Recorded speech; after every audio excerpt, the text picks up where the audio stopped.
विष्णु भगवान की जय। चैत्र माह के शुक्ल पक्ष की एकादशी तिथि के दिन कामदा एकादशी का व्रत रखा जाएगा।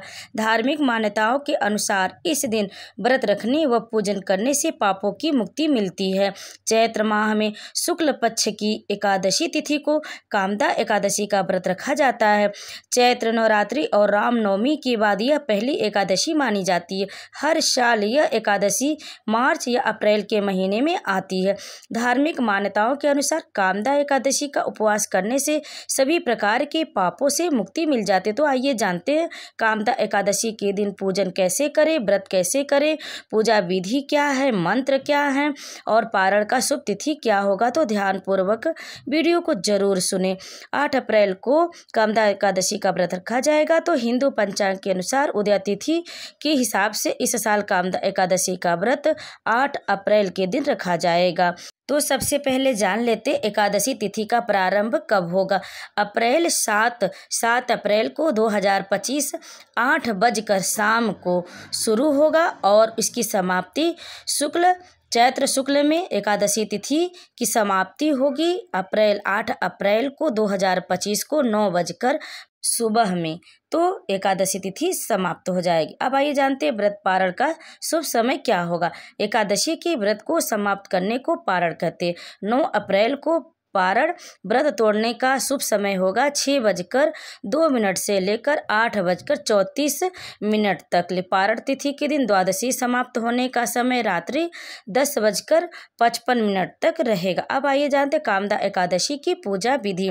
किस प्रकार से आप कामदा एकादशी की पूजा करें, भगवान विष्णु को प्रसन्न करें और अपनी मनोकामना पूर्ण करें और उनका आशीर्वाद प्राप्त करें। तो एकादशी के दिन सुबह जल्दी उठकर स्नान वगैरह कर ले, अपने घर की सफाई पहले ही कर ले और उस दिन अपने घर के मंदिर की साफ सफाई कर ले। फिर भगवान श्री हरि विष्णु का जलाभिषेक करे, गंगा जल से उनका अभिषेक करे।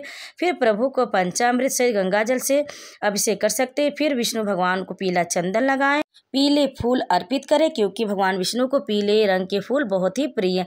फिर अपने घर के मंदिर में घी का दीपक जला ले। फिर संभव हो तो व्रत रखें और व्रत लेने का संकल्प जरूर करें। अगर व्रत रह रहे हैं तो फिर कामदा एकादशी की व्रत कथा का श्रवण करें जो कि आपको हमारे चैनल पर मिल जाएगा, तो आप जरूर सुने। फिर इस मंत्र का जाप करें, ओम नमो भगवती वासुदेवाय। इस मंत्र का जाप करते हुए भगवान विष्णु की आराधना करें, पूजा करें और पूरी श्रद्धा के साथ भगवान श्री हरि विष्णु और माता लक्ष्मी जी की आरती करें। विष्णु जी को तुलसी दल सहित भोग अवश्य अर्पित करें। जो भी आप भोग चढ़ाएं उसमें तुलसी दल जरूर चढ़ाएं। भगवान विष्णु के चरणों में तुलसी की पत्तियां जरूर चढ़ाएं, इससे भगवान विष्णु प्रसन्न होते हैं। और अंत में सब कुछ पूजा करने के बाद, आरती करने के बाद, व्रत कथा सुनने के बाद आप उनकी प्रणाम करें, उनके चरणों में अपना सिर अर्पित करें और उनसे अपनी मनोकामना पूर्ण करने के लिए कहें और अंत में क्षमा प्रार्थना करें। अब आइए सुनते हैं कामदा एकादशी की व्रत कथा। पौराणिक कथा के अनुसार भगवान श्री कृष्ण ने धर्मराज युधिष्ठिर को कामदा एकादशी की व्रत की कथा सुनाई थी। इनके अलावा भगवान राम के पूर्वज राजा दिलीप ने भी कामदा एकादशी का महत्व और कथा गुरु वशिष्ठ से सुनी थी। कथा के अनुसार प्राचीन काल में पुंडरीक नाम का एक राजा राज्य करता था। वह भोगीपुर में नगर में रहता था। राजा प्रजा का ध्यान नहीं रखता था और हर वक्त भोग विलास में डूबा रहता। उसके ही राज्य में एक पति पत्नी रहते थे जिनका नाम ललित और ललिता था। दोनों आपस में सच्चा प्यार करते थे। ललित राजा के यहाँ संगीत सुनाता था। एक दिन राजा की सभा में ललित संगीत सुन रहा था कि तभी उसका ध्यान अपनी पत्नी की ओर चला गया और उसका स्वर बिगड़ गया। इसे देखकर राजा पुंडरीक का क्रोध 7वें आसमान पर पहुंच गया। राजा इतना क्रोधित हुआ कि उसने क्रोध में आकर ललित को राक्षस बनने का श्राप दे दिया। राजा के श्राप से ललित मांस खाने वाला राक्षस बन गया। अपने पति का हाल देख ललिता बहुत दुखी हुई। पति को ठीक करने के लिए हर किसी से उपाय पूछती रही। आखिरकार थक हार कर वह विंध्याचल पर्वत पर श्रृंगी ऋषि के आश्रम पहुंची और ऋषि से अपने पति का सारा हाल बताया। ऋषि ने ललिता को कामदा एकादशी का व्रत करने की सलाह दी। ऋषि ने कामदा एकादशी का व्रत का प्रताप बताया और ललिता से इस व्रत को करने को कहा। ललिता ने ऋषि के द्वारा बताए के अनुसार शुक्ल पक्ष की कामदा एकादशी का व्रत रखा और भगवान विष्णु का ध्यान करते हुए विधि विधान से पूजा अर्चना की। अगले दिन द्वादशी को पारण कर व्रत को पूरा किया।